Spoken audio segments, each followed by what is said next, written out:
नमस्कार आप सभी को मेरी तरफ से। अगर किसी प्रकार की तकनीकी ख़राबी की वजह से मेरा कनेक्शन कट गया हो उसके लिए मैं क्षमा चाहता हूँ। और अब हमारे बीच आज मैं हाथ जोड़ के आप सभी से रिक्वेस्ट करूँगा कि आपको अच्छा लगे तो कमेंट ज़रूर करें और कुछ ज़रूर बताएं। मैं सीखने के लिए इंटरव्यू कर रहा हूं। आज हमारे बीच कहलगांव के एक बेहतरीन ऑलराउंडर, मीडियम फास्ट गेंदबाज और बाएं हाथ के बल्लेबाज मिस्टर पिंटू सिंह होंगे। आज उनका इंटरव्यू होने वाला और बहुत इंटरेस्टिंग होगा। मैं स्वागत करता हूं पिंटू भैया का अपने इस लाइव। वो जुड़ चुके हैं मेरे इंस्टाग्राम पेज से, तो आप सभी जो भी उनको पसंद करते हैं वो जल्द से जल्द ज्वाइन करें। तो स्वागत है पिंटू भैया आपका। स्वागत है अमित। तो चलिए, बहुत विलम्ब हुआ लेकिन आखिरकार हम दोनों ज्वाइन कर गए हैं। और अब इस डिबेट को आगे बढ़ाते हुए सबसे पहले तो आप ये बताइए कि आप ड्यूज के भी अच्छे गेंदबाज हैं, और जब आप बाएं हाथ से गेंदबाजी करते हैं और नए बॉल के साथ, तो आपको खेलना उतना आसान नहीं होता है। तो आप पहले ये बताइए कि ड्यूज गेम का जो स्तर है कहलगांव में, वो और सुधार होगा या शायद पिछले कुछ दिनों से एकदम बंद हो गया है, उसके बारे में आप पहले बताइए। बहुत सुधार की जरूरत है ड्यूज को लेकर। बहुत मेहनत करनी पड़ती है और खिलाड़ियों को, और यहाँ पर कोचेज भी इतने अच्छे नहीं हैं, ये भी कमी है। और बहुत समान होने के बावजूद भी खिलाड़ियों की थोड़ी सी दिलचस्पी भी कम है, या मेहनत करना कम चाहते हैं लोग। फिटनेस को लेकर सवाल है, तो बहुत दुविधाएं है और खिलाड़ी भी इच्छुक नहीं है उतने लेदर खेलने को। सही आपने कुछ कहा खिलाड़ी पिंटू भैया। हैं। बिल्कुल मेहनत तो करना पड़ेगा, और टेनिस बॉल में यही थोड़ा सा वीकनेस है कि टेनिस बॉल में अगर आप प्रैक्टिस नहीं भी करते हैं तो आप मैनेज कर सकते हैं, पर ड्यूज में तो बिना प्रैक्टिस के अच्छा खेलना बहुत मुश्किल है। आप पिंटू भैया पहले केसीसी कहलगांव से खेला करते थे, और उसके बाद आप बहुत अच्छे प्लेयर हैं। इस वजह से मेरा सवाल कुछ और होगा। आपको ऐसा क्यों पहले मैं लगता है? एमसीसी में भी था। पहले जी मैं बिल्कुल, एमसीसी में था। बिल्कुल आप कहलगांव के हर एक टीम में हैं, क्योंकि आप कहलगांव के अच्छे खिलाड़ियों में से आपका नाम आता है। तो ऐसा कोई टीम नहीं होगा जो कहलगांव का हो और उसमें पिंटू सिंह का नाम नहीं हो। तो इस वजह से मेरा सवाल ये है कि आपकी टीम केसीसी कहलगांव पहले जब अभी पिछले सीजन में आप खेल रहे थे, तो आपको क्या लगता है उस समय कि सबसे मजबूत टीम कहलगांव की ड्रीम 11 केसीसी कहलगांव, या पोली भैया भी एक टीम लेकर खेलते हैं, करण भैया का टीम है, तो कौन सी ऐसी टीम है जो ज़्यादा टफ है जिसको हरा पाना बहुत मुश्किल है? क्रिकेट में दिन भी होता है। वैसे ड्रीम 11 और केसीसी में 19 और 20 का ही फासला है। जब दोनों ही टीमें अच्छी हैं, और ऐसा नहीं कि ड्रीम काफी मजबूत है और केसीसी कमजोर है। उस हम लोग पिछले सीजन एक दो जगह भिड़े थे, और सबसे बड़ा टारगेट था फाइनल, जो कि आप वहां पे मौजूद ही थे। तो 19 और 20 का ही फासला था। लास्ट ओवर तक पता नहीं चल रहा था कौन सी टीम जीत रही है। बिल्कुल और ये। बाकी जी जी बोलिए। बाकी बाकी तो ड्रीमलैंड भी अच्छी टीम है और केसीसी भी अच्छी, पर केसीसी अभी अपने यहाँ पर लोकल प्लेयर का मौका देकर बाहरी लोगों को ज्यादा खिलाने की कोशिश कर रही है। बाकी आप जान ही रहे हैं। ये एक चीज और मुझे भी इंतजार है, जब संडे को, रविवार को हो सकता है कि मेरा बेदी भैया के साथ लाइव डिबेट होगा, तो मैं ये सवाल जरूर रखूंगा, क्योंकि लोकल प्लेयर पे थोड़ा केसीसी कम फोकस करके बाहरी पे फोकस कर रही है, लेकिन उनका हो सकता है ये अपना मानना हो। लेकिन मुझे लगता है कि आशीष और आप जब केसीसी से खेल रहे थे तो एक दमदार टीम थी केसीसी, और उसके बाद 6 खिलाड़ी जब बाहर से जुड़े तो तो उसके बाद वो टीम और मजबूत हो गई थी। और फिर राइजिंग को भी, उस टीम को हराना मुश्किल था पिंटू भैया। और आपको एक मैच याद होगा जब शिवनारायणपुर में हुआ था वो मैच राइजिंग स्टार के साथ। वहाँ अगर आशीष के अलावा एक और कोई गेंदबाज होता, या अगर आप होते उस मैच में, तो शायद वो मैच राइजिंग पहली बार मथुरापुर में हार जाती, क्योंकि एक गेंदबाज की कमी थी और उसे नो बॉल दिया गया। फिर अनुभव ने जिस तरह से छक्के लगाए उस ओवर में, तो एक ओवर बच 17वां गया। ओवर जो एक लेफ्ट आर्म, हाँ 17, मैं पूरा मैच देखा हूँ। 17वां ओवर एक लेफ्ट आर्म स्पिनर को स्पिन कर रहा था, जिसको उस ओवर में 32 रन लगे हैं, लगभग 32 या 34 रन। आपको और क्या थोड़ी सी लगता गलती है? वहां पे कैप्टनसी में, थोड़ी सी कैप्टनसी से भी गलती हुई कि आशीष को एक ओवर पहले लाना था। आशीष का पूरा स्पेल भी नहीं पूरा हुआ। आप अपने लोकल प्लेयर पे कम भरोसा के बाहरी पे ज्यादा भरोसा की, ये भी एक डिमोरलाइज पिंटू भैया, हारने का नतीजा था। मैं पिछले 4-5 साल से आशीष को देख रहा हूँ। आप आशीष से एज ए बॉलर बैट्समैन आशीष को आप कहीं भी खिला लीजिए। हालांकि जो जब उस लड़के में थोड़ा सा यही है कि वो कभी डिमांड नहीं करता है कि मुझे इस पोजीशन पे खेलना है या मुझे इतना ओवर बॉलिंग करना है। वो बहुत अच्छा ह्यूमन बीइंग भी है, बहुत अच्छा इंसान भी है। तो क्या आपको लगता नहीं है कि किसी भी टीम में जब आशीष से रहता है तो उसका इस्तेमाल बहुत कम होता है? मैं ड्यूज बॉल का भी बात करूंगा। ड्यूज में भी उसे डेथ बॉल, बैट्समैन डेथ में उसको इस्तेमाल किया जाता था। नए गेंद से उसे बॉलिंग नहीं कराया जाता था, जबकि आशीष अच्छा स्विंग भी कराता है। टेनिस बॉल में भी बहुत बढ़िया गेंदबाज है। और बल्लेबाजी तो आप देख ही रहे हैं पिछले 4-5 साल से जिस तरह से वो बल्लेबाजी करके दिया है किसी भी टीम में। आपको क्या लगता है आशीष का बिल्कुल, इस्तेमाल? बिल्कुल उसके साथ नाइंसाफी हुआ है। वो हमको बार बार आके बोलते, क्योंकि हम वाइस कैप्टन थे तो हम, मेरे पास हमेशा जिक्र करता था। हम लोग अगर स्कोर नहीं कर पाते, इसका कारण ये भी था कि अगर पीछे विकेट नहीं बचा, 6 नंबर 7 नंबर, उसको मौका मिल नहीं पाता। नोट आउट आया, कई ऐसा मैच हुआ जो अकेले वो जिता सकता था, पर सामने वाला खिलाड़ी आउट हो जाता था। आप तो जिस टेनिस तरह हो या लेदर, उसका उपयोग सही से नहीं हुआ है। बिल्कुल, आप सहमत जिस है तरह इसी से समझता हूँ। बता रहे हैं, सुबह नगर का फाइनल मैच जिसका आप जिक्र कर रहे थे, मुझे याद है आशीष ने 8 या 9 गेंदों पर 40-45 रन बना दिए थे।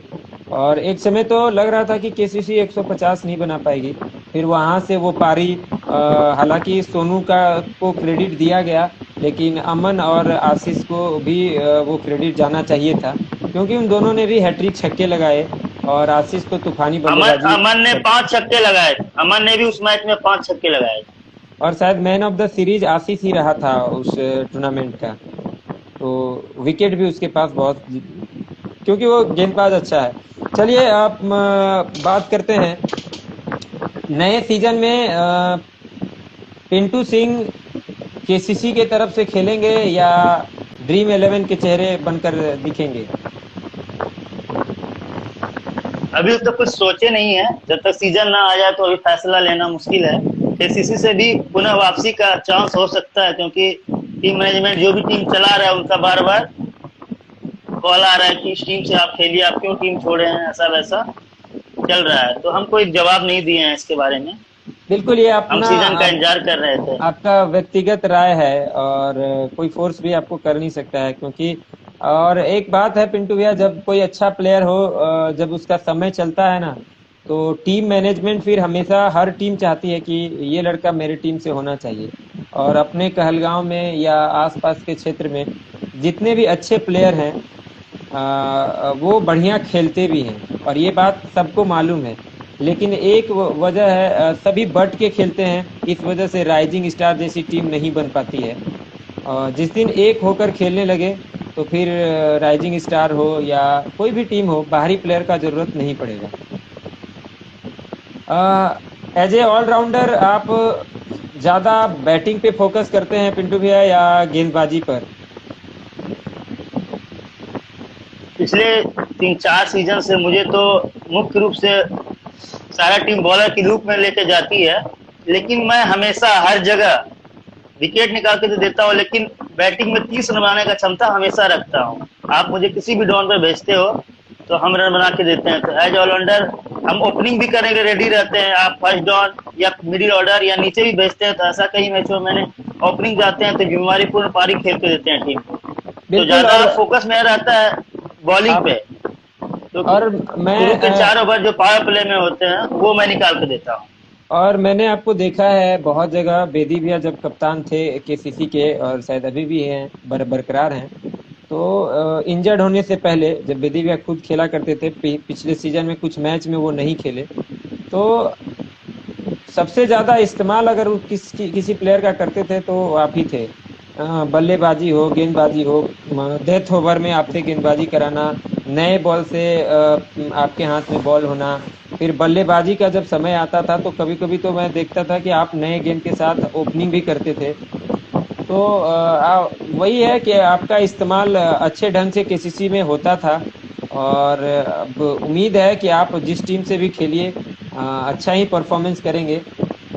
आपको कहलगांव में सबसे बेस्ट बैट्समैन कौन नज़र आता है जो पूरे ड्रीम 11 और केसीसी के टीम में हो?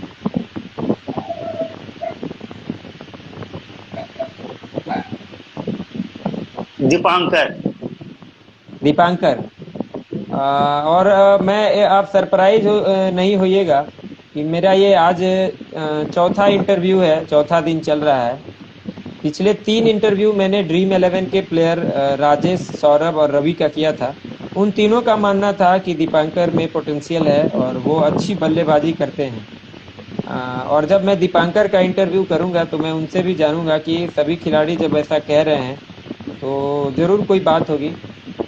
आपको केसीसी में सबसे बेस्ट बल्लेबाज बाहरी प्लेयर को लेकर कौन नज़र आते हैं पिंटू भैया?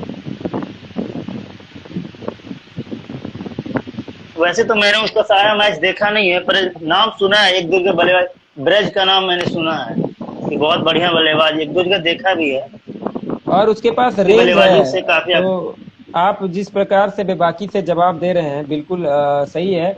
ब्रज के पास बहुत बढ़िया रेंज है, तो थोड़ा हाइट का भी फायदा मिलता है, लंबे बैट से खेलते हैं तो अ, उसका फायदा वो उठाते हैं। और फिर तो उनका जो इस क्योंकि वो पीछे बल्लेबाजी करते हैं तो अपनी टीम के लिए, और केसीसी को बहुत सारे मैच जिताकर उन लोगों ने दिया है। मेरा अगला सवाल है, केसीसी को लेकर ही मैं सवाल करूंगा क्योंकि आप तो बहुत दिनों से केसीसी के अंदर खेले हैं। आपके नज़र में केसीसी का कप्तान किसे होना चाहिए?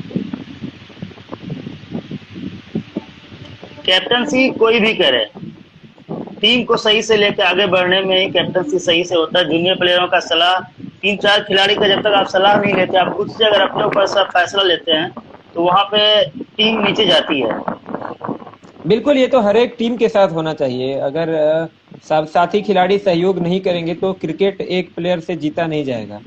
और अगर कप्तान अगर देखिए, आप विराट कोहली को ही देख लीजिए, जब भी जरूरत पड़ता है वो रोहित शर्मा से सलाह लेते हैं, आर अश्विन रहते हैं, तो ये तो जरूरी है। और आप तो बहुत दिनों से हैं उस टीम में। तो मेरा अगला सवाल है पिंटू भैया, केसीसी में अगर बात करें फील्डर की तो सभी अच्छे फील्डर हैं, सभी फिटनेस के मामले में सभी फिट हैं। और जब ये 7 खिलाड़ी जो बाहर से आए थे, इसके पहले भी केसीसी टीम अच्छी थी, तो सबसे खराब फील्डर उस टीम में कौन है जिसमें सुधार की बहुत ज़रूरत थी? अमन। अमन विकेट कीपर। रोहित भी उस टीम से खेला करते हैं, अभी शायद 9 या 10 में है, और उस लड़के में यंग बहुत लड़का है, पोटेंशियल है। हाँ, और बहुत आ, पोटेंशियल, हाँ। और आपको याद होगा सुबह नगर में रोहित ही था जब आपको जरूरत था रन का, और रन बन नहीं रहे थे, तो लास्ट में आके मुझे याद है, आज भी याद है, लगातार 2 गेंदों पर क्वार्टर कवर में 2 छक्के लगाए थे रोहित ने। और उस टीम क्वार्टर में फाइनल। बिल्कुल। और उस लड़के में हमेशा दिखाया है कि वो केसीसी का एक अहम खिलाड़ी है। तो किस प्रकार से अगर वैसे लड़कों को बढ़ावा मिले, सपोर्ट मिले, तो क्या करना चाहिए पिंटू भैया कि वैसे लड़के आगे आकर अच्छा खेलें? अभी युवा है, उसके पास बहुत समय है, अभी प्रैक्टिस करें जमकर, और मैच जहां पर भी मौका मिलता है वहां पर परफॉर्मेंस देने की कोशिश करें, और सीनियर से सीखने की कोशिश करें। नहीं, रोहित है, प्रिंस है, इन लोगों के पास पोटेंशियल है। प्रिंस अभी तो ड्रीम 11 से खेल रहा है, लेकिन जब वो ड्यूज बॉल भी खेलता था कॉलेज की तरफ से तो उस टीम में मैं भी था। और उस लड़के में बहुत ये पोटेंशियल है। और अगर आप लोग साथ दीजिएगा तो ये लड़के अच्छा करेंगे आने वाले सीजन में। एक ऐसा टीम का नाम बताइए पिंटू भैया, भागलपुर जिला में, जो हमेशा राइजिंग स्टार भागलपुर को टक्कर देती हो पिछले सीजन में।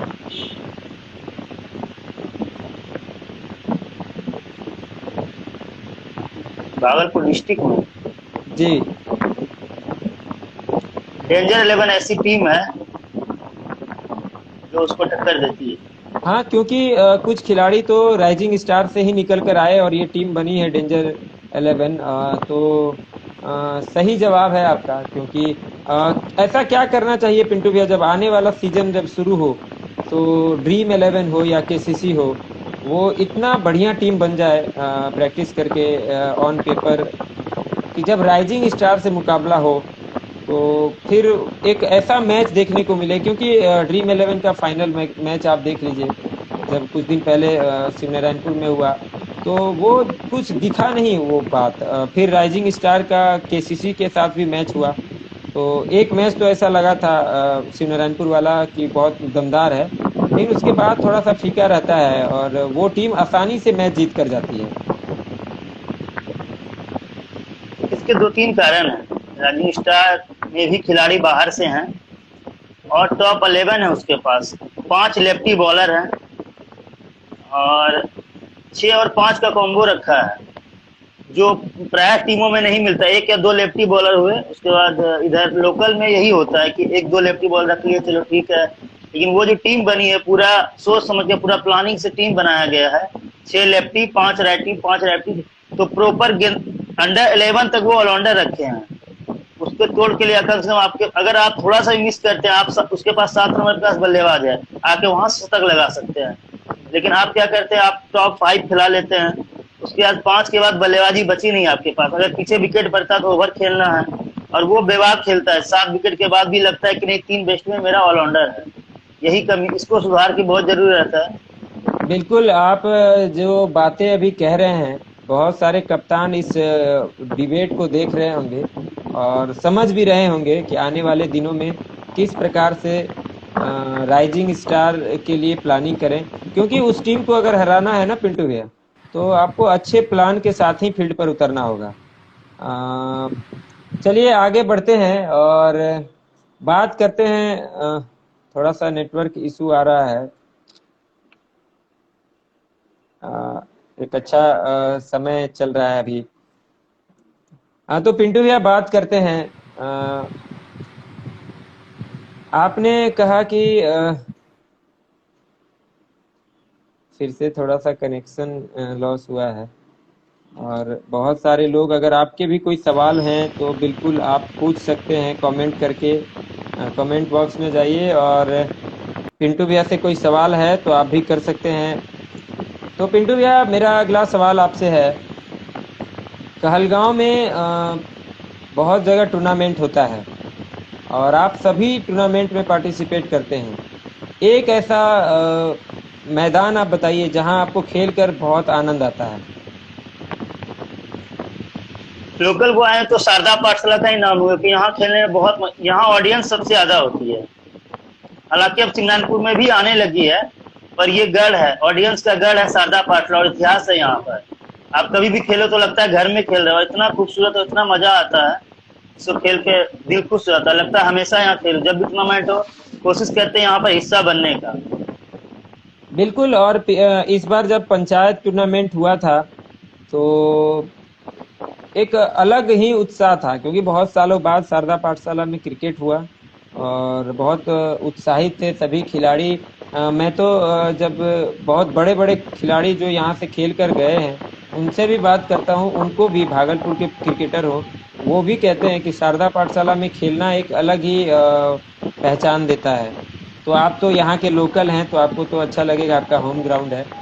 ऐसा कोई ट्रॉफी बताइए पिंटू भैया जो जीत कर आप बहुत गौरवान्वित महसूस किए होंगे, कि ये ट्रॉफी जीतने के बाद मतलब बहुत ज्यादा खुशी मिली होगी आपको।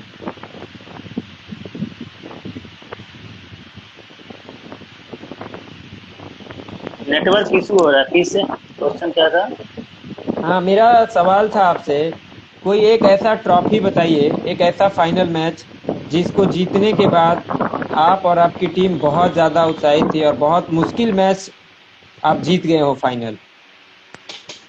तो फिर टॉफिल पिछले साल 2019 में, वहाँ मैं नहीं था, लेकिन मैं जब भी कृष्णा सर के साथ होता हूँ या बेदी भैया के पास रहता हूँ तो उस मैच का जिक्र जरूर होता है, और कृष्णा सर तो कहते हैं कि वो मैच ऐसा लग रहा था कि केसीसी कब की हार गई है, और वो मैच हारी हुई मैच आप लोग जीत गए थे। और कुछ इसी तरह केसीसी का इस बार भी टॉफिल के मैदान पे हुआ था, फाइनल मैच था। सामने वाली टीम, आप समझिए कि राइजिंग स्टार तो खेल ही रही थी, कप्तान भी राइजिंग स्टार का और सभी प्लेयर राइजिंग स्टार के थे, मूसी भी खेल रहे थे, और वो मैच भी बेदी भैया की टीम जीतते जीतते हार गई थी। तो टॉफिल बिल्कुल सही जवाब है आपका। सबसे ज़्यादा फाइनल किस कप्तान ने जीता है अभी तक, जो आपको आपको याद हो कहलगांव से? क्योंकि यहाँ से बबलू सर लोग भी खेला करते थे, ऑरेंज भैया को आप जानते ही हैं कितने विस्फोटक ऑलराउंडर हैं। आपको क्या लगता है सबसे ज्यादा ट्रॉफी किस टीम ने जीती होगी? KCC, Kahalgaon, Miraj cricket club है, तो इन दोनों में पहले न भारत, न भारत, न भारत बिल्कुल टिकट। बहुत और पुरानी दो कप्तान है उसमें, हाँ बहुत पुरानी टीम है और उसमें दो कप्तान थे। पहले कन्हई जी थे, उन्होंने भी बहुत ट्रॉफी दी, उसके बाद विकास यादव। कन्हई भैया जो कमेंट्री किया करते हैं, हाँ वो बिल्कुल। कप्तान थे न भारत के। और विकास भैया जो ऑलराउंडर थे शायद, मुझे याद है। विकास यादव, ये अच्छा, विक्की भैया। मेरा फ्रेंड। अच्छा अच्छा अच्छा, हाँ, विक्की तो भैया की टीम भी ये बहुत भी बढ़िया। 8 साल कप्तानी किया अपने टीम का अच्छा, लगभग। और सनोखर में हैट्रिक ट्रॉफी उसी का नाम है, सनोखर में भी हैट्रिक ट्रॉफी लिया। और मैं जब भी उनको देखता हूँ फील्ड पर अभी भी खेलते हुए, बहुत एग्रेसिव रहते हैं, मजाकिए मूड के हैं, लेकिन जब फील्ड पर रहते हैं विक्की भैया तो वो जो एग्रेशन दिखना चाहिए एक प्लेयर में जीत के प्रति वो दिखाते हैं। तो उनका भी एक दिन इंटरव्यू करूंगा लाइव। तो पिंटू भैया, अगला सवाल है मेरा कि ड्रीम इलेवन में आप अपने आप को कहाँ देखते हैं? अगर मान लीजिए कि कल दिन ड्रीम इलेवन से आप खेलते हैं तो उस टीम में आपको किस तरह से इस्तेमाल करना चाहिए? वो तो टीम मैनेजमेंट डिसाइड करेगी। आप वो जब चाहेंगे हम परफॉर्मेंस देने के रेडी हैं। अगर ऐसा होता है तो एज ए प्लेयर हमेशा रेडी रहना चाहिए, हमको कभी भी भेज सकते हैं। टीम कैप्टन, टीम को जब जरूरत हो तब मुझे तैयार होना रहना चाहिए कि मुझे ओपनिंग करना है, मुझे ओपनिंग बॉलिंग करना है, बैटिंग के लिए भेजना है, या विकेट गिरा विकेट बचाना है, डेथ ओवर में बॉलिंग करना है। तो वो हर खिलाड़ी को अपना 100% देने के लिए हमेशा रेडी रहना चाहिए, ताकि कैप्टन को कोई परेशानी ना, कि हर एक खिलाड़ी ये ना बोल सके मैं अभी नहीं जाऊंगा। हमेशा रेडी रहना चाहिए। तो अगर वैसा होता है तो जब भी टीम कैप्टन अलाउ करेगी तब मैं जाएंगे, रेडी रहूंगा। आपने जिक्र किया था कि राइजिंग स्टार में बाएं हाथ के गेंदबाज और बल्लेबाज बहुत ज्यादा है। कहलगांव में इस चीज को लेकर मैं पिछले 4 दिनों से बात कर रहा हूँ, और ये वीडियो बहुत लोग देखते हैं पिंटू भैया। तो आदित्य को आप जानते ही हैं, एक बढ़िया क्रिकेटर है, ऑलराउंडर है आदित्य। उससे आप विकेट कीपिंग करा लीजिए, बल्लेबाजी करा लीजिए, कहीं भी बैटिंग करा लीजिए, गेंदबाजी करा लीजिए, वो तैयार रहता है। वो बिल्कुल आपके तरह ही है, और वो दाहिने हाथ से गेंदबाजी करता है, लेकिन बैट्समैन बाएं हाथ का है। तो मेरा सवाल है कि अभी तक तो पिछले सीजन में या पिछले कई सीजनों से वो माही 11, ड्रीम 11 के का सदस्य रहा, लेकिन पहली बार ऐसा सुनने को मिला है कि आदित्य केसीसी कहलगांव को ज्वाइन कर रहा है। तो अगर आदित्य ड्रीम 11 को छोड़ता है, क्योंकि उनके पास दो बाएं हाथ के बल्लेबाज थे पहले से, एक आदित्य मिडिल ऑर्डर में खेलता था और स्टार्ट में सुबोध, तो आपको नहीं लगता है कि थोड़ा सा ड्रीम 11 को नुकसान होगा? बिल्कुल नुकसान होगा, क्योंकि आदि एक भरपाई, बहुत अच्छा ऑलराउंडर है। बिल्कुल आदि एक बिल्कुल। बहुत अच्छा ऑलराउंडर, इसमें कोई शक नहीं है। बल्लेबाजी आपने बिल्कुल सही कहा, बल्लेबाजी हो और डेथ ओवर में गेंदबाजी, जब भी विकेट का जरूरत हो विकेट कीपिंग छोड़कर बॉलिंग करना, एक अच्छा फील्डर भी है और बिल्कुल डाइव बहुत मैचों लगाकर का कैच। अनुभव भी है उसके पास, और बहुत मैचों का अनुभव भी है। क्रूशियल समय में बैटिंग करना, बॉलिंग करना निकाल के दिया है। आज सनोखर में 10 ओवर में एक भी विकेट नहीं गया था अपोजिट टीम का, याद होगा कि सेमीफाइनल मैं कमेंट्री में केसीसी, था, मैं कमेंट्री में था, और आपने आदि जब को जिक्र। 10 ओवर के बाद बॉलिंग दिया गया, वहां पर आदि और ने लगातार 2 विकेट निकाले, वहीं से टर्निंग पॉइंट हुआ था मैच का। बिल्कुल, और मुझे याद है कि जिस प्रकार से आलोक बल्लेबाजी कर रहा था उस मैच में, मैच छीन कर ले गया था ड्रीम इलेवन से। और फिर आदि आया और 4 विकेट लेना, वो भी हमेशा जब भी जरूरत पड़ रहा था, कि ऐसा लग रहा था कि ये बल्लेबाज अगर रन बनाने लगा है, आउट करने की जरूरत है, तो आदि जाकर और बोल्ड करना, बहुत काबिले तारीफ। नीचे रह रही थी बॉल उस मैच में आदि की, तो एक बड़ा झटका हो सकता है साजन और छोटू भैया के लिए, अगर आदि के रूप में एक अच्छा प्लेयर केसीसी को चला जाता है। तो आपको क्या लगता है कि आशीष और पिंटू अगर ड्रीम इलेवन में चले जाते हैं और आदि अगर केसीसी में आ जाता है, उसके बाद टीम का संतुलन कैसा होगा? फिर कौन सी टीम आपको लगता है कि बेस्ट कर सकती है? किसी खिलाड़ी के जाने से टीम में नुकसान तो जरूर होता है, पर टीम बिखरती नहीं है, कोई ना कोई उसकी भरपाई जरूर करेगा। हम हो, आशीष हो, या कोई और प्लेयर, उसके टीम मैनेजमेंट के मन में चल रहा है, कुछ नए लड़के भी हैं जो अच्छा खेलते हैं सिमरनपुर में, हो सकता है उसको ही मौका मिल सकता है। बिल्कुल, तो शुभम बहुत है, प्लेयर हैं। शुभम है, प्रिंस है, इनको मौका मिला नहीं, ड्रीम इलेवन से जुड़े रहे, लेकिन ज़्यादा मौका नहीं मिला है। तो हो सकता है इस सीजन में ड्रीम इलेवन भी एक दो प्लेयर को देख रही होगी, जिनको आने वाले सीजन में, रवि, छोटा रवि को भी ज़्यादा मौका नहीं मिला, और उस लड़के को जब भी मौका दिया ड्रीम इलेवन ने, वो साबित किया है अपने आप को पिछले सीजन में। एक मैच में तो सेंचुरी लगा दिया था 72 में। सौरभ का मैं इंटरव्यू कर रहा था और राजेश का, तो बता रहे थे कि इधर कोई क्षेत्र है, मैं नाम नहीं याद है मुझे, वहाँ पे 22,000 रुपये का इनाम था शतक लगाने वाले को, और 96 पे लड़का आउट हो गया था। 6,000 रुपये मिले थे, लेकिन बढ़िया खेलता है रवि भैया, सॉरी रवि, छोटा रवि, पिंटू भैया। तो ड्रीम इलेवन के पास ऑप्शन है, लेकिन मेरा सवाल वही है कि अगर आदि छोड़ता है तो शायद नुकसान ज़्यादा होगा, बल्कि फ़ायदा कम होगा ड्रीम इलेवन को। जब कोई टीम छोड़ता है तो नुकसान तो हालांकि होगा, क्योंकि सारे खिलाड़ी से कॉम्बिनेशन, दोस्ती, ये सब बहुत सारे फील्ड में मैनेजमेंट, ये सब, एक अच्छा विकेट कीपर, तो नुकसान तो होना ही है, और आप उसकी भरपाई भी जरूर होगी।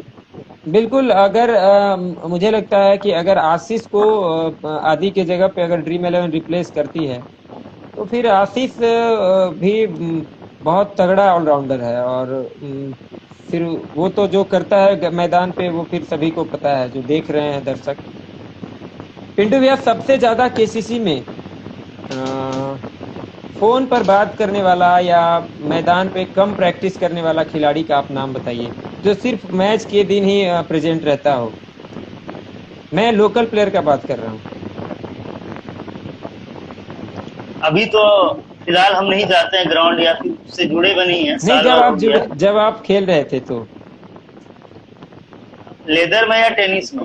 दोनों में बताइए, लेदर में ही बता दीजिए। लेदर में खुद था, ज्यादा प्रैक्टिस में नहीं करता था। लेकिन परफॉर्मेंस तो आपका हमेशा अच्छा हुआ करता था।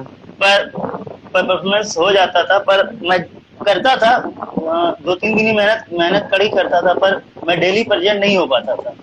अच्छा, लेदर बॉल की आप जिक्र कर रहे हैं, तो दो ही टीम है कहलगांव में अभी फिलहाल, एमसीसी कहलगांव और केसीसी कहलगांव।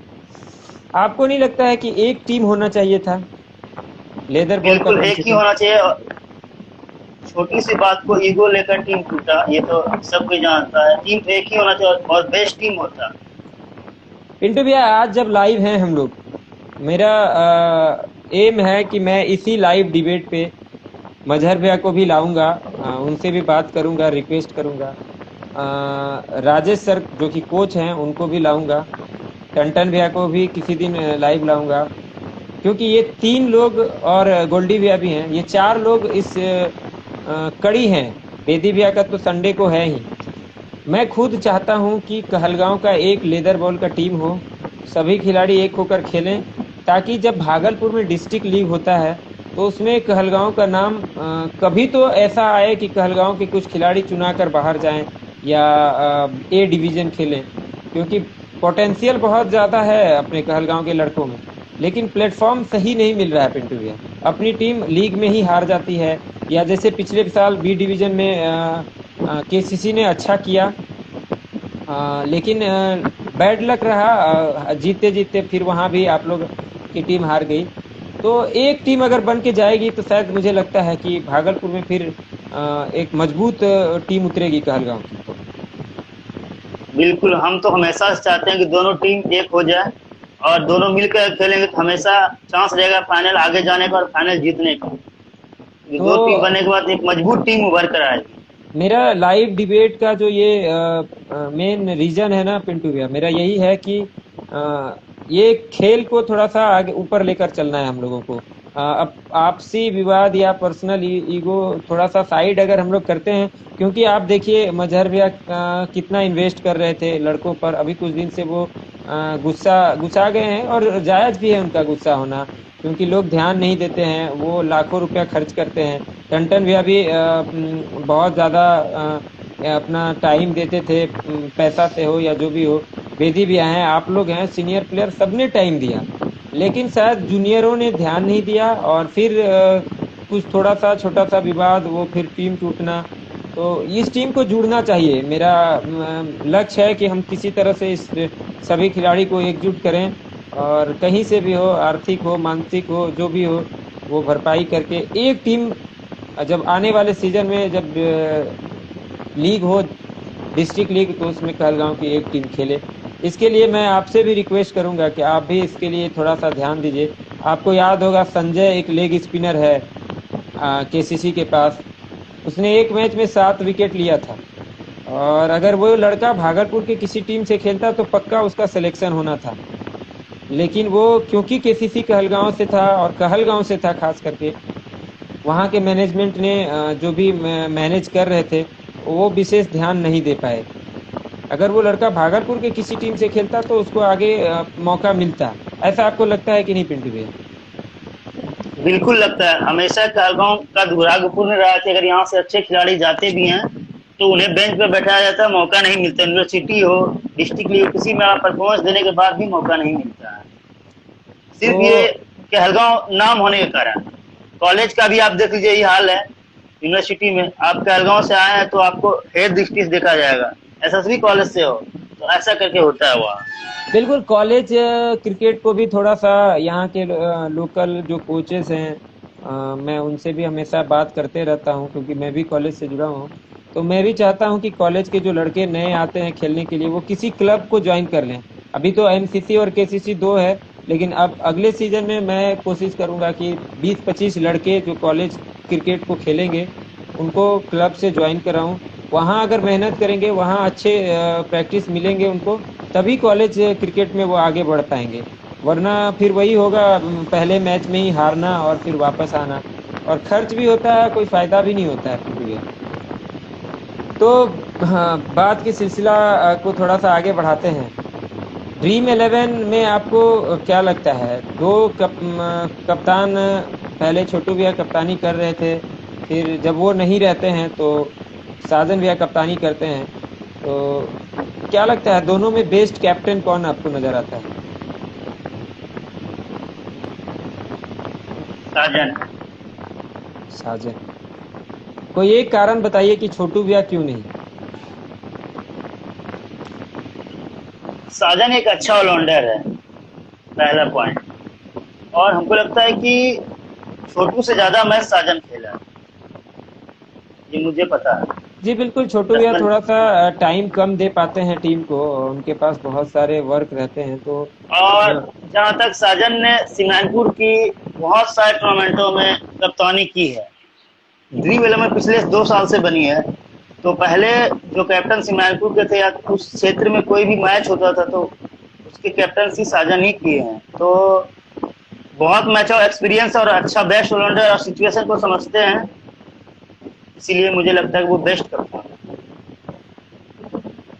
केसीसी कहलगांव में अगर पिंटू भैया फिर से आपको मौका मिलता है खेलने के लिए, और क्योंकि ज़्यादातर प्लेयर बाहर से हैं, बेदी भैया चोटिल हो गए थे पिछले सीजन, आपको नहीं लगता है कि आने वाले सीजन में अगर आप केसीसी टीम में रहेंगे तो कप्तान पिंटू सिंह को बनाया जा सकता है?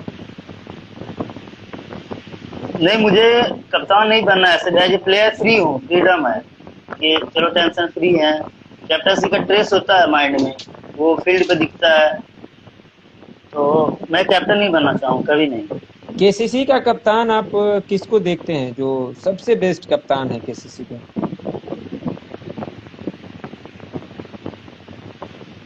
वैसे तो मेरे टीम से निकलने के बाद एक ही सीनियर प्लेयर बचे हैं जो बेदी बाबा हैं, जो आप भी जानते हैं। बाकी और किसी में उतना एक्सपीरियंस है नहीं, सारे यंग लड़के हैं। चेतन हो, आलोक हो, मिट्टू हो, इसको ज्यादा मैच ऑफ एक्सपीरियंस है नहीं। सही। तो आप युवा को भी कप्तान नहीं बना सकते, कुछ मैचों का अनुभव भी होना चाहिए।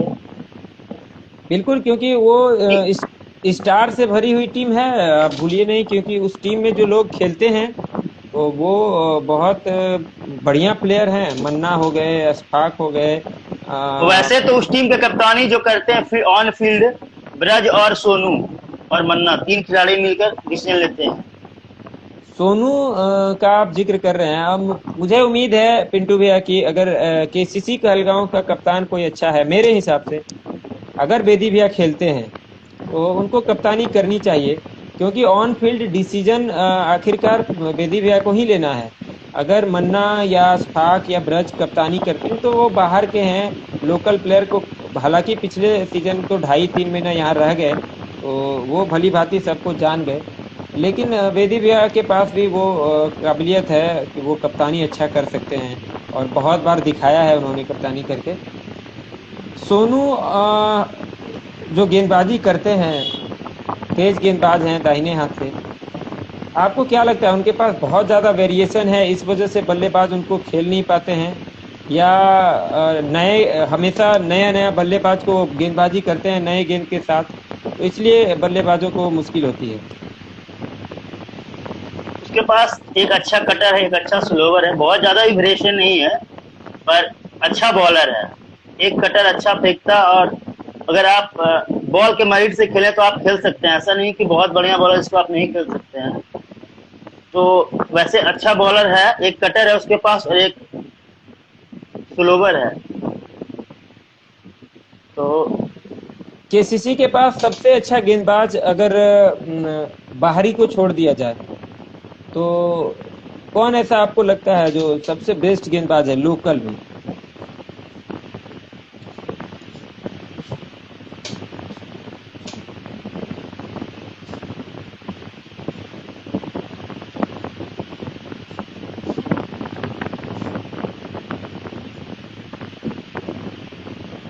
बहुत मुश्किल सवाल पूछ दिया है मैंने। हम तो टीम का हिस्सा है नहीं। नहीं, आप और आशीष अभी केसीसी का हिस्सा नहीं है, मैं अब वर्तमान स्थिति का बात कर रहा हूँ।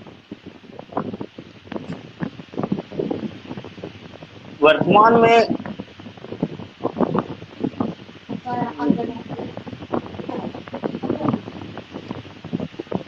उभरता हुआ बॉलर रोहित को बोल सकते हैं। बिल्कुल, आपने सही कहा, रोहित और के पास अच्छी गेंदबाजी है। कल तो रहेगा नहीं है। बोलिए भैया। बाकी और कोई बॉलर में उतनी दम नहीं है, किसी गेंदबाजी में उतनी दम नहीं है कि डेथ ओवर में आप रुकवा सकते हैं या ओपनिंग में रुकवा सकते हैं। सही है, रोहित को और थोड़ा सा मेहनत करना होगा। अगर रोहित मेहनत करता है तो फिर वो एक अच्छा ऑलराउंडर, उभरता हुआ ऑलराउंडर आपको देखने को मिलेगा, क्योंकि ड्यूज बॉल से भी बढ़िया फ्लिक शॉट है उसके पास। टेनिस तो खैर खेलता ही अच्छा है। सबसे ज़्यादा मोबाइल से बात करने वाला प्लेयर केसीसी कहलगांव में, या ज़्यादा टाइम मैदान से बाहर बिताने वाला प्लेयर कौन है?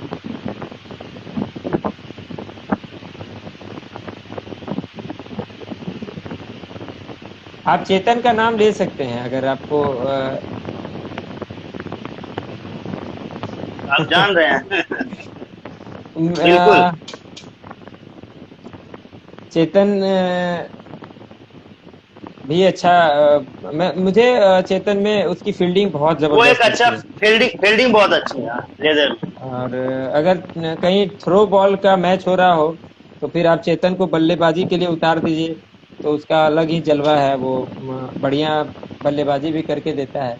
तो वो भी केसीसी का एक अच्छा हिस्सा है, क्योंकि फील्डिंग से बहुत रन बचाता है। अ, एक अच्छा कैच आपको मैच जितवा सकता है, एक अच्छा थ्रो आप मैच जीत सकते हैं, मैच में बिल्कुल। वापस आ सकते हैं। और मैं आपको एक कहानी बताता हूँ। बरैनी में फाइनल मैच हो रहा था। उस मैच में चेतन एज ए ओपनर बैट्समैन खेल रहे थे, और वहां पे अनुभव का कैच पकड़ा था बाउंड्री पे, एकदम एक पैर हवा में करके।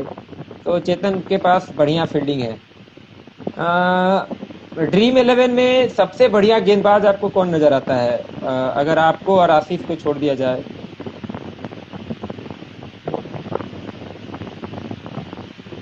आपके पास ऑप्शन है, सुबोध है, सौरभ है, साजन है, समरकांत है और राजेश है। इन 5 लोगों में आपको कौन लगता है कि जो ज्यादा बढ़िया गेंदबाज है? साजन।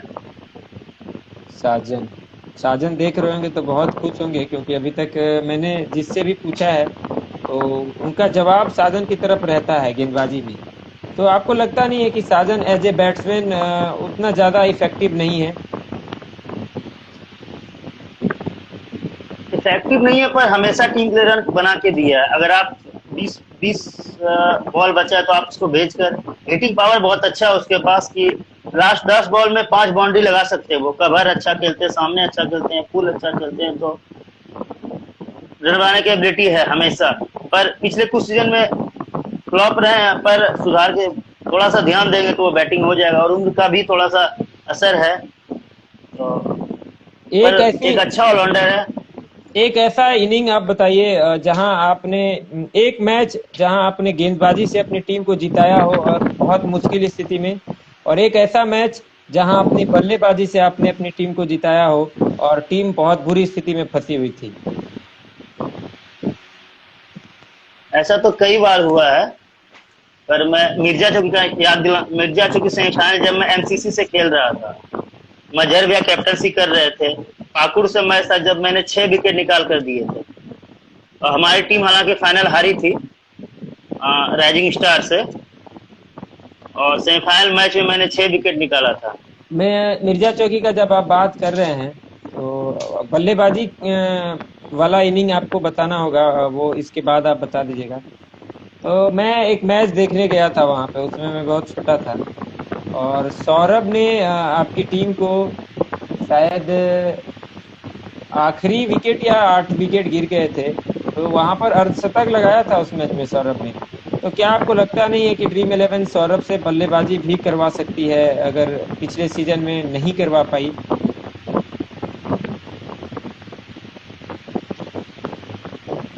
बिल्कुल करवा सकती है, लेकिन सौरभ के पास ये भी देखना कितना, सौरभ के पास एक ही शॉट है, ये भी आपको देखना होगा कि थोड़ा सा उसका ऑफ साइड कमजोर है। हिटिंग अच्छा है, पर सिर्फ लेग और सामने भी नहीं खेल पाते हैं ज्यादा, तो पोटेंशियल बहुत है, थोड़ी सुधार की जरूरत है उसको बैटिंग में। हालांकि अच्छा हिटर है। सौरभ को ड्रीम इलेवन और गेंदबाज के तौर पे बहुत ऐसे अहम मैच थे जहां पे ड्रॉप कर दिए गए सौरभ। आपको नहीं लगता है कि कुछ और मौके मिलने चाहिए थे, या शायद उनका परफॉर्मेंस या फिटनेस लेवल थोड़ा सा कम था, इस वजह से कप्तान ने उनको ड्रॉप किया? हाँ, उसका फिटनेस लेवल थोड़ा सा मुझे लगता है, जहां तक कि थोड़ी सी कमी है फिटनेस लेवल में। अगर आपको राय देना हो, क्योंकि आप लोग बहुत दिनों से क्रिकेट खेल रहे हैं, तो आप क्या राय देंगे उनको अपने फिटनेस को ठीक करने के लिए? थोड़ा सा वेट कम करना होगा। सौरभ जी, अगर आप सुन रहे हैं एक तो एक फास्ट गेंदबाज को अपना वेट हमेशा ही लेवल में रखना चाहिए। उनका वेट हमको लगता है थोड़ा सा बड़ा है, और वेट थोड़ा कम करेंगे तो ऑटोमेटिक है कि रनिंग तेज होगा और फिटनेस आएगा। बहुत बढ़िया। आपने अभी तक मेरे सभी सवालों का जवाब दिया है पिंटू भैया। और आखिरी कुछ मिनटों में हैं हम लोग, फिर इस डिबेट का समापन होगा। सवाल मेरा यही है कि शादी आप कब कर रहे हैं?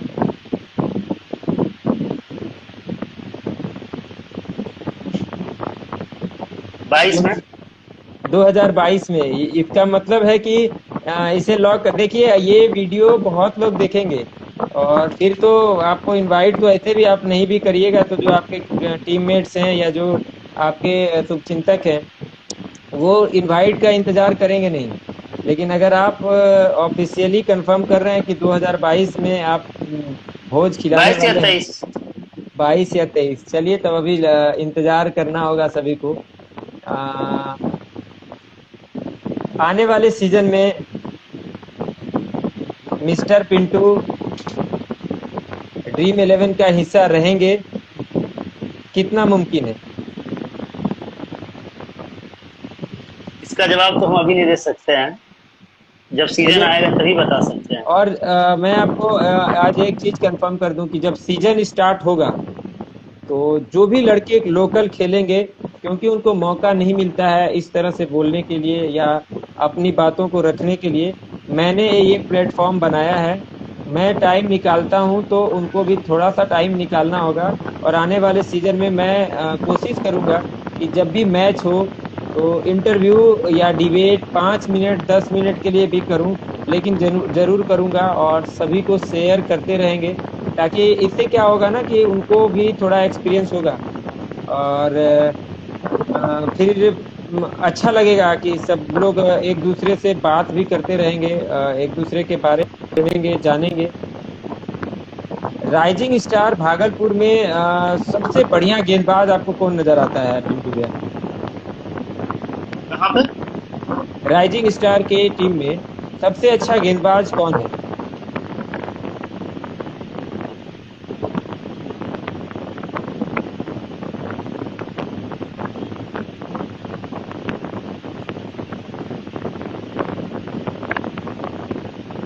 अगर विवाद नहीं हो तो गोविंदा।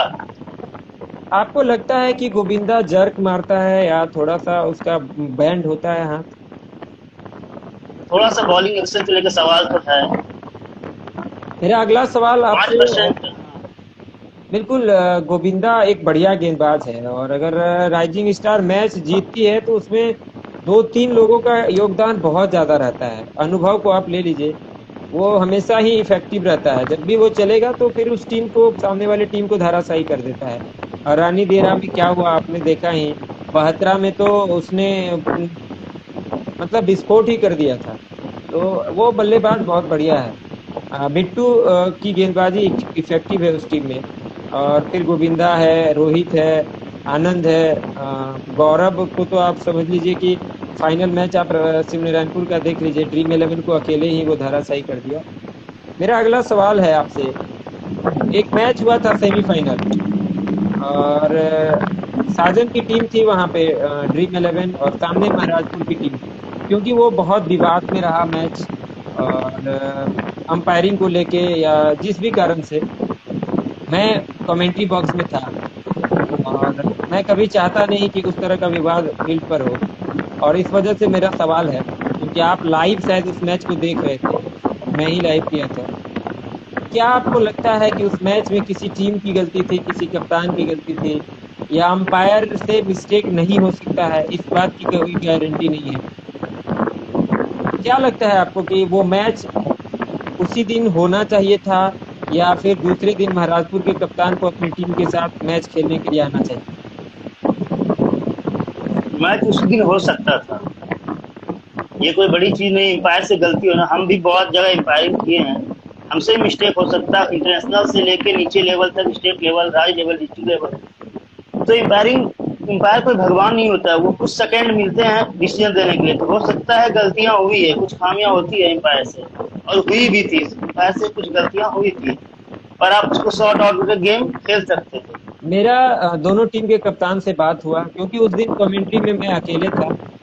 तो जब मैं बात कर रहा था तो देखिए, वो उनका कहना था, ड्रीम 11 के कप्तान का कहना था कि सामने वाली टीम से एक चंदन करके गेंदबाज थे जिनको टी20 के फाइनल मैच में बैंड कर दिया गया था।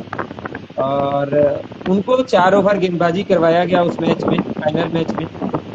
बल्लेबाज बार-बार कंप्लेन कर रहे थे कि हाथ बैंड हो रहा है, ये वो। तो अंपायरों ने उस पे कोई कार्रवाई नहीं की। उसके बाद एक गेंदबाज और नया आया था, उसने तो जिस तरह से ड्रीम 11 को आउट करना शुरू किया, 5 विकेट शायद या 6 विकेट लिया था। तो वो गेंदबाज के बारे में भी ये कंप्लेन कर रहे थे और अंपायर लास्ट ओवर पे 2 नो बॉल दिया था अंपायर ने। तो फिर वो जब मैच दूसरे इनिंग का स्टार्ट हुआ, 7 विकेट तक सब कुछ ठीक था और मुझे लगता है कि वो जो अपील था उसके दबाव में या सचमुच उसका एज लगा था, ये सिर्फ अंपायर को पता था, क्योंकि हम लोग बहुत दूर बैठे थे। लेकिन जब मैंने रिप्ले देखा, जो मेरा लाइव वीडियो था, बहुत दूर से वो वीडियो है, आवाज वीडियो पे सुनाई देगा नहीं, लेकिन ऐसा लग रहा था कि बल्ले के करीब से गेंद गया है। तो अंपायर ने जो आउट दिया उसके बाद मैच खेला जा सकता था, क्योंकि आप सिया का मैच देख लीजिए शारदा पाठशाला के ग्राउंड पे, किस तरह से लास्ट विकेट ने 50 रन बना के 3 ओवर में मैच जितवा दिए। और वहां तो 25 रन बनाने थे और अभी भी 2 विकेट आउट होने बाकी थे, तो शायद महराजपुर वो क्रि- खेल कर मैच जीत जाता। क्रिकेट का फैसला अंतिम बॉल तक जाता है। जब तक आप अंतिम बॉल नहीं खेल लेते तब तक आप हार नहीं मान सकते। और उस टीम में मैंने देखा कि वो डिमोरलाइज हो गए विकेट को लेकर, 2 विकेट उसके पास थे, तो उसको अंतिम तक खेल कर निर्णय पे आना चाहिए था। और एक आप अच्छी टीम यही करती है। आपको क्या लगता है कि महाराजपुर के कप्तान अपनी टीम को लेकर इस क्षेत्र में, क्योंकि एक ही जगह वो खेलते हैं, सिर्फ उसी फील्ड पर आते हैं मैच खेलने, आने वाले सीजन में अगर उनसे बात किया जाए तो अपना टीम लेकर आएंगे खेलने के लिए? बिल्कुल आना चाहिए। एक अच्छी टीम को फिर से परफॉर्मेंस दे के अपने टैलेंट दिखाने का मौका दें और लोगों को बताएं कि हम एक बेहतर टीम है। जो गलतियां हुई है एम्पायर से कोशिश करेंगे। एम्पायर तो उसको ही पता है कि इंटरनेशनल लेवल से लेके यहाँ तक एम्पायर एलबी देने के बाद बैट्समैन कभी खुश नहीं होता है।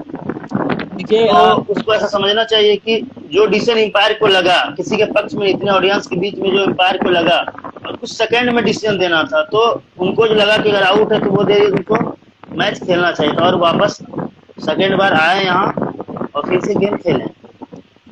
जब आपसे बात कर रहे हैं तो कोई है जिनका हार्ट ब्रोकन हो गया है, लिखा हुआ है ब्रोकन हार्ट नाम। वो कह रहे हैं कि पिंटू जैसा न्यू बॉलर एरिया में नहीं है। तो ये तो मैं भी मानता हूँ कि आप जिस तरह से नए बॉल के साथ बॉलिंग करते हैं, काबिल तारीफ है।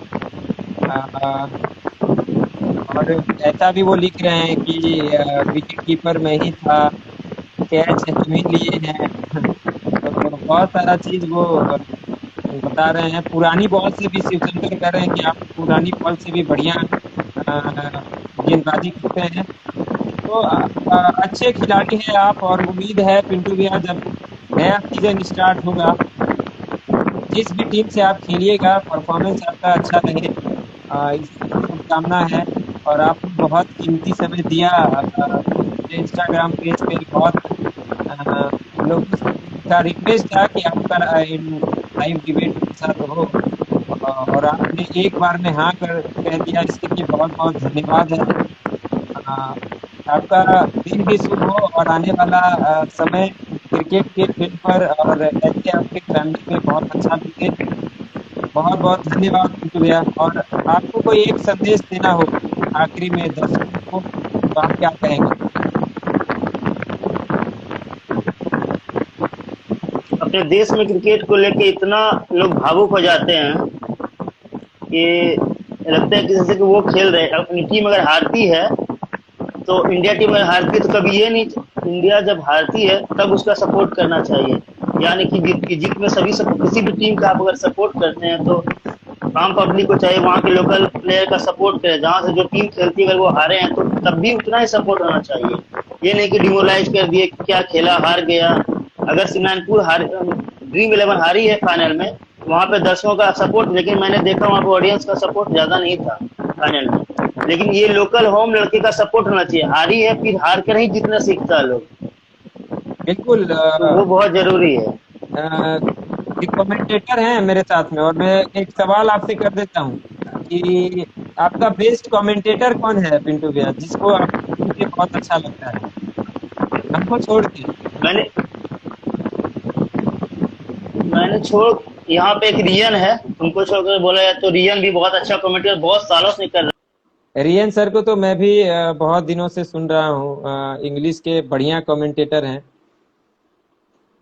है, बहुत अच्छा कमेंट्री करता है बिल्कुल। रियन आर्यन। रियन सर के साथ मैंने बहुत जगह कमेंट्री की है, और बहुत बढ़िया उनका इंग्लिश कमेंट्री है।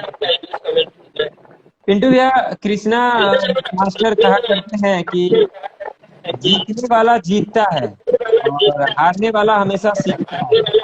तो आप अभी कह रहे थे कि ऑडियंस का सपोर्ट चाहिए। बिल्कुल, दर्शक अगर सपोर्ट करेंगे लोकल खिलाड़ियों को, तभी वो खिलाड़ी आगे बढ़ पाएंगे। बिल्कुल सपोर्ट चाहिए, बिना सपोर्ट के आगे नहीं बढ़ सकते आप। ऑडियंस सपोर्ट सबसे ज्यादा जरूरी होता है, क्राउड का सपोर्ट बहुत जरूरी है।